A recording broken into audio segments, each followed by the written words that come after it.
Hello, Aries. This is your personal horoscope for December 2023. My little fireballs, let's see what's going on with you this month. So, as we start out the month, we have Sun, of course, is in Sagittarius, just like it always is at this time of year. This is your ninth house, right? So, Sun in your ninth house, we're going to talk about what that means. Mars is also in your ninth house. And then as we start at the month, we start with Mercury just freshly having entered Capricorn, which is your 10th house. So definitely the main focus is on your ninth and 10th houses, I would say. This correlates to the most public part of your chart. This is the top of your chart. So in other words, this is a very strong time of year for you, very public time of year. You may be more noticeable right now. Others see you. I mean, you don't typically have a problem with this anyway. If you have a lot of Aries placements, you are often seen, right? But especially at this time of year, you may be more ambitious. You may just be more, maybe spending more time at work, spending more time in public, whatever it is. This whole part of your life having to do with your career, reputation, public. That's where the activity is. That's where the action is for you. Specifically, though, with Sun and Mars in your ninth house is very philosophical. So it's showing that right now you're really asking the bigger questions. You may be spending more time in wherever you go for your higher learning or philosophy. So whether that's the church or university or wherever you go for the higher learning, asking the bigger questions, learning about metaphysics and philosophy, that's where the general focus is for you starting out the month as well. Okay. And we've already covered Mercury, Sun, Mars. The last inner planet I want to talk about before I get into the specifics of some key dates for you for this month is Venus. So we start out the month with Venus in Libra.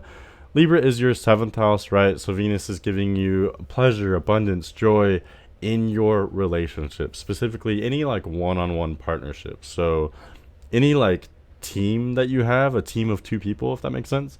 So whether that's a romantic relationship, a business partnership, a best friend, maybe a family member that you are very close to, Venus is bringing you fun in these areas. Also, whoever you do have these strong relationships with, they may be more pleasurable. They may be having more fun. They may be more charismatic as we start out this month. So definitely not a bad place to have Venus in for sure. The only downside of this is that Venus is in your opposing sign. Venus is as far away from you as she can get, basically. So as we start the month, the pleasure, it's almost like you're experiencing your pleasure kind of vicariously through your relationships rather than just, you being the center of attention and you being so pleasurable. You're more, experiencing this pleasure through other people. So definitely nothing wrong with that. But that's generally the focus as we start out the month. This will change, though, only a few days into the month. Venus will enter Scorpio. We'll talk about what that means. And by the end of the month, Venus will actually already enter Sagittarius as well. Okay, so that's generally the focus. Generally very strong, very powerful time for you. But I want to give you some key dates for this month, dates of some major developments that will be affecting you, all right? So the first one I actually already talked about. That would be December 1st when Mercury leaves Sagittarius and enters Capricorn. In other words, Mercury is leaving your ninth house, entering your 10th house. So it's just showing that you may be more busy with work, busy in public. This could have to do with online activity as well, though. It's usually more having to do with your career and reputation, though. Whatever the public part of your life is, whatever your role is in society, so to speak, that's where, again, you're going to be more busy going forward. You may also be learning or communicating more in these areas as well, moving forward from December 1st. Going ahead to Monday, December 4th, this is the day where Venus leaves Libra and enters Scorpio. So remember, up until this point, you've been having a lot of pleasure, a lot of fun in your relationships, hopefully. Venus in the seventh house gives you the best shot at that. But now things are getting a little bit more serious with Venus entering your eighth house. Eighth house has to do with shared resources. This is your money, your financial situations, your investments, anything having to do with bank accounts, credit cards, stocks, bonds, what else? Debts, inheritances, any money that you owe other people or institutions owe you, taxes. Also, it has to do with any kind of like roommate situation, resources that are allocated between you and other people. Things like that. This is the area where Venus is moving into. So again, Venus brings joy. Venus brings pleasure and abundance. So also not the worst part of the chart to have Venus in. Venus may make things a little bit easier for you. It may show you some kind of abundance, in your financial situations. Of course, use your discernment just like always. But again, I would really encourage you to tap into some kind of abundance moving forward from December 4th. There may be some kind of new abundance with those shared resources for you, all right? Wednesday, December 6th, Neptune turns direct in Pisces. Pisces is your 12th house. For everyone with Neptune turning direct, when any planet turns direct, its energies kind of come back online, so to speak. This means that Neptune's energies will affect all of us in a more literal, kind of physical type of way, right? For you, though, Neptune is in your 12th house, so it's a little bit more convoluted. 12th house has to do with your spirituality, your subconscious, right? So it's almost kind of fitting to have Neptune there, really. Now that I think about it, if I were to choose any planet in my 12th house, I'd probably choose Neptune, because Neptune tends to deal with those types of themes anyway. Neptune has to do with things that are not so straightforward, things that we don't really see. So spirituality, consciousness, things like that. Neptune has the potential to make things delusional or confusing. It brings fantasy into the equation, makes it hard to view things objectively. However, this is not entirely bad to have in your 12th house, because again, this is not really the most objective part of your life or of your chart anyway. With Neptune turning direct in your 12th house, this means that when it comes to your own subconscious, your own spirituality, on the one hand, there could be more delusion or confusion in these areas, but on the other hand, you have the potential for increased intuition, intuitive flashes, psychic abilities. There's the potential for confusion, but also enlightenment as well. So I would say if you do have more, maybe a stronger intuition or deep feelings moving forward from December 6th, I'm not saying to not trust those necessarily. I'm just saying use your discernment and maybe kind of check yourself a little bit. Kind of filter it a little bit. Is this rational? Where is this intuition or this belief leading me? Is this what I truly want, right?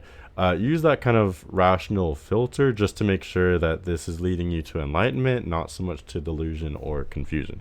Because again, Neptune is tricky. Neptune can be a difficult one. Okay, going forward to December 12th, this is the day where there's a new moon in Sagittarius. This is exciting because Sagittarius is a fellow fire sign. You can handle Sagittarius energies fairly well. And with a new moon there, for one, it just shows kind of a general boost of Sagittarius energy with both the sun and the moon there, right? Specifically, though, new moon, just like it sounds like a new moon is a new beginning, Sagittarius is your 9th house. So this is a new beginning with your beliefs, your philosophies, your relationship with the university, church, wherever you go for higher learning, maybe somewhere else. What are your intentions in these areas? I always preach, connecting with our intentions a little bit more, but especially on a new moon, this is a powerful time of manifestation, specifically with your higher learning, your philosophy. So what would you like to learn about more? Are your current beliefs working for you? Your beliefs about how the world works, philosophy, things like that. Does all this work for you? Is there room for improvement or change in these areas? Would you like to maybe learn more about this or that? It could have to do with metaphysics, maybe astrology is a part of that for you, etc. This is a time of re-examining those types of things and manifesting something new going forward in that general area. And again, it looks like a fairly easy new moon for you since it is in a fellow fire sign. Jumping ahead to Wednesday, December 13th, this is the day where Mercury turns retrograde at 8 degrees Capricorn. Pay attention to any placements that you may have around 8 degrees Aries, because those placements will be squared by Mercury turning retrograde at 8 degrees Capricorn. So there could be some kind of tension for you around this day, especially with the mental energy, your information, communication, learning. Is there some kind of crisis, some kind of need for change in these areas? Specifically, though, Mercury turning retrograde in Capricorn, it's in your 10th house. So in other words, you've been embracing this very public part of your life, public part of your chart right now. But now with Mercury turning retrograde, it's basically saying, is there some part of your career or reputation that is not entirely functional? You may have to kind of go back and reconsider, re-examine this part of your life. Maybe you're spending too much time at work. Maybe you're not spending enough time at work. Maybe you'd like to change your role in your workplace or in society or something like that. Maybe maybe there's some kind of change that needs to be made needs to be made with your reputation, etc. This is also a time of kind of re-examining these types of things. I could see you maybe taking a break or maybe distancing yourself from your work or reputation in some kind of way, because again, it's all in the name of kind of processing these things, reevaluating, re-examining. There's a lot of re words, re words with Mercury retrograde. Rethinking these types of things. Okay, so definitely it can represent a slowdown. It can be a dysfunctional energy, but this is also very fruitful, very potentially fruitful in terms of kind of gaining a more thorough understanding of your own career, reputation, etc. Okay, and then going ahead to, this is supposed to be for December 21st. So for Friday, December 21st, this is the winter solstice in the northern hemisphere. It's the summer solstice in the southern. It's a very important day. This is also the day where Sun leaves Sagittarius and enters Capricorn. So again, Sun, it's already been in a very public part of your chart, but it's entering the 10th house, which is like the pinnacle, the top of your chart, so to speak. Again, 10th house has to do with your career and reputation. So this is very powerful for you. This means that, you are Aries. You're typically very public. You're very noticeable, right? But especially with Sun entering the 10th house, especially with the Sun entering the 10th house, it just means that the focus is even more on your career and reputation. You are more noticeable, maybe more commanding, more energetic in these parts of your life. So I would say use this. This is a very productive, very useful type of transit. It can even be a very fun transit as well. So use that, flaunt yourself a little bit. Always use your own discernment. But again, this is very powerful transit, and this will affect you for the next month. So enjoy that. Going ahead to Saturday, December 23rd. Now Mercury is retrograde. It actually leaves Capricorn and enters Sagittarius, kind of going backward from our perception. So Mercury's leaving your 10th house, going back into the 9th house. This basically suggests that there's some kind of unfinished business involving your higher learning, your philosophy, worldviews, religion. It could have to do with science as well, because, science also is a way of explaining the world, and philosophy to some extent, right? However that is for you, maybe it's a combination, but there may be some kind of unfinished business. So again, you're reevaluating, do my beliefs work for me? Do I want to learn more about the world? Metaphysics, astrology, it's all a part of that. Maybe you're just delving deeper into these types of things, asking some bigger questions, etc. There could also be information or themes coming from the past in these areas. So past beliefs, maybe decisions that you've made having to do with higher learning coming from the past affecting you now.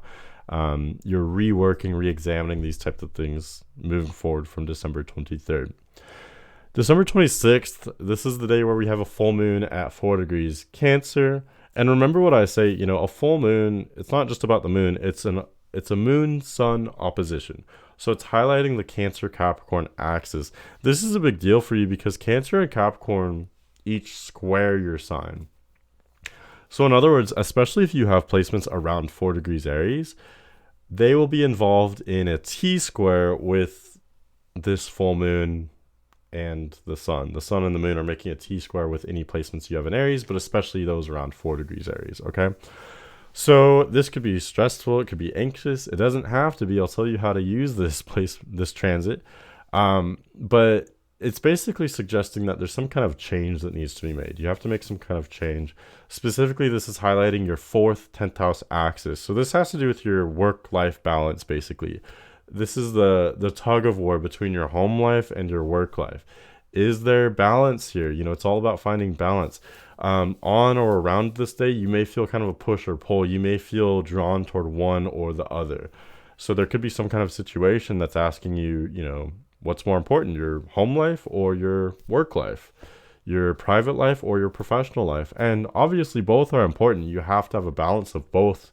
To have a healthy relationship with either, you need to have a healthy relationship with both to some extent, right? So for you, you may have to choose one or the other. I think for most of us, though, for most of you, it'll be about finding some kind of balance between the two, all right? How can you honor yourself with both parts of your life? You need to have a healthy home life in order to nourish your professional life and vice versa. They are two sides of the same coin. Okay. Around this day, there could also just be developments in general in these types of areas. So some kind of event at home, some kind of event at work, it's both are kind of struggling to get your attention right now, but it's about finding some kind of balance there. Friday, December 29th, this is the day where Venus leaves Scorpio and enters Sagittarius. So again, remember, up until this point, Venus has been in your 8th house. It's been giving you some potential abundance and pleasure with those shared resources, investments, etc., etc. Now Venus is leaving that area, but it's entering Sagittarius. So it's showing that you're more desiring higher learning, asking the bigger questions. That's more what you're enjoying and valuing moving forward, okay? And Venus also just brings kind of like, I don't know, it makes things easier, it makes things more fun. So it may be easier or more fun for you to ask the bigger questions right now. Another way of interpreting this would be to say that Venus is kind of climbing your chart, so to speak. It's getting to the top of your chart. So increasingly as we go forward, Venus is bestowing upon you pleasure and abundance having to do with your reputation. You're coming across a little more charismatic these days. You're coming across the right way. You're maybe enjoying yourself in more public avenues moving forward. And also others are enjoying your company and your, your contributions moving forward in more public parts of your life as well. Okay. Last thing I want to talk about for this forecast is December 30th. This is the day where Jupiter turns direct at 5 degrees Taurus. Taurus is your second house, so this has to do with how you are supporting yourself. It has to do with your income as well as how you spend money as well, because that's also, what we have to do to support ourselves. What else? Mostly just that. So with Jupiter turning direct, it's bringing that abundance, that, larger than life expansion, that optimism, all of that optimism. It's bringing all that kind of back into the forefront for you. So this is really great. This could indicate maybe you're making more money moving forward. You could also be spending more money as well, though. Spending more money on things that make your life enjoyable. Spending up more money on what you need to spend money on in order to support yourself. All of that is kind of boosted, and it's boosted in potentially a very exciting way moving forward from December 30th. Okay, so that's pretty much what I have for you for this month. It definitely looks like a very exciting month for you, very active time of year for you, a time where you're very public. You're being your typical Aries self, ambitious, commanding. And even those of you that may not relate so much to that, general Aries archetype, that's more what you're kind of embracing this month. At least that's what I see being the main probability for you. So I hope that helps. I hope that resonates for you. Thank you for watching and have a great month.